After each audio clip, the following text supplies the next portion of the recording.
Toi, Thomas, est-ce que tu t'estimes riche? Est-ce que toi, tu t'estimes riche? Alors, statistiquement, je le suis, mais bon, et est-ce que tu as créé des emplois? Pas dans cette catégorie-là. Est-ce que tu as créé des emplois déjà dans ta vie? Alors oui, pas autant que j'aurais voulu, mais oui. Tu as créé des emplois? Oui, j'en ai pas créé beaucoup, mais j'en ai créé. Et est-ce que tu serais content, par exemple, que tes enfants... Est-ce que tu serais content que tes enfants aient une meilleure vie que toi? Et est-ce que tu as envie de leur laisser un petit pécule? Bien sûr, comme tout le monde. Mais il y a aussi, il n'y a pas que l'enjeu à l'échelle de ta famille. Il y a aussi l'enjeu, il y a aussi l'enjeu à l'échelle de la solidarité nationale. Les pauvres gagnent moins de 10 000 euros par an. Mais en quoi? Donc ceux qui gagnent un demi-million d'euros par an, on peut admettre qu'ils soient plus solidaires financièrement. Mais en quoi les ultra-riches, ils sont responsables de la pauvreté, de la précarité, de la délinquance, de comme disent? C'est pas de la punition, c'est pas de la culpabilité, c'est de la solidarité. Mais est-ce que tu as l'impression que on demande un surcroît de solidarité à ceux qui gagnent le plus? Mais je comprends pas. Est-ce que les pauvres seront plus riches si tu enlèves de l'argent aux riches? Bah non. Bah si c'est pour leur donner, si. Mais ça va peut-être pas pour leur donner, voyons. Mais moi, c'est ce que je te dis. Mais oui, mais tu sais très bien que c'est pas pour donner aux pauvres. Luc Besson dit pour donner aux pauvres, il le précise bien. Ça serait, arrête. Ce n'est pas réel. 7 Combien? De quoi? Bah réponds, 8. Tu veux que je te donne un chiffre au hasard? Non. Dis-moi combien t'as embauché. 21, il a dit. Au total, 20. Au total, et combien de licenciements? 0. 0, t'as encore 20 salariés? Non, pas aujourd'hui, mais ils sont où alors? Ils sont où? Tu les as embauchés, tu les as pas licenciés. Donc t'en as 20. Non, mais j'en ai pas 20 à l'heure actuelle, qu'est-ce que tu racontes? Bah, ça veut rien dire. Je ne comprends pas, monsieur Nokonosko, je comprends rien. Tu les as embauchés, tu les as pas licenciés, donc tu les as toujours.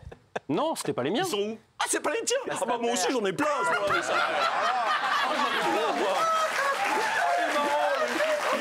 j'en ai plein. J'en ai 2000 moi. T'es pas au courant? J'en ai 2000 moi. Ah oui, c'est pas les miens. Bah, t'es pas au courant, 3000 moi. Il t'arrive de recruter des gens pour la structure dans laquelle tu travailles et dans laquelle tu as une équipe. Moi, j'ai jamais été chef d'entreprise en train de recruter pour mon entreprise. En revanche, j'ai été plusieurs fois. Combien de salariés? J'ai été plusieurs fois en responsabilité d'une équipe que je devais créer à partir de zéro et je me retrouvais à recruter une personne, 2, 3, 4, 5. Pour les autres. Et je n'ai jamais été en situation d'avoir. Je n'ai jamais été en situation d'avoir à virer. Combien? Je viens de te répondre. Je n'ai jamais été en situation d'avoir à virer. T'es un chef d'entrepôt. C'est tout. C'est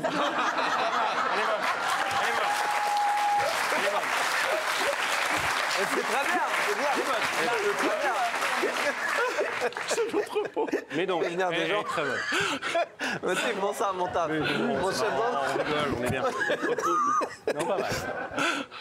J'en peux plus. Donc non, tu n'as pas créé d'emploi. Et en plus, Luc Besson, j'ai vu il y a quelque temps, il vend son île. Bah, alors, au lieu de la vendre et de faire une sorte de plus-value monstrueuse, il a qu'à l'offrir aux plus démunis.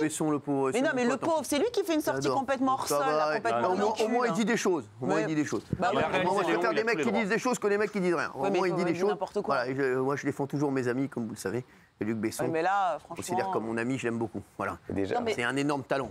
Luc Besson, donc quoi qu'il arrive, quand il dit quelque chose, je l'écoute. Voilà. Ouais. Pas d'accord avec lui. Non, mais on peut être d'accord ou pas d'accord sur ce qu'il dit sur le fait de taxer ou surtaxer les plus riches. Là où ça pose question, et là je voudrais ta réponse, c'est quand il dit qu'il faut absolument réduire l'écart, parce que cet écart, il est presque responsable de tous les maux de notre société. Le terreau de la violence, du séparatisme, de la haine et du racisme. D'aller jusqu'au... Oui, en fait... On va voir le sondage. En fait, oui. C'est un constat. Oui, a-t-il raison? Oui, 67,8%. Merci, vous emmerdez.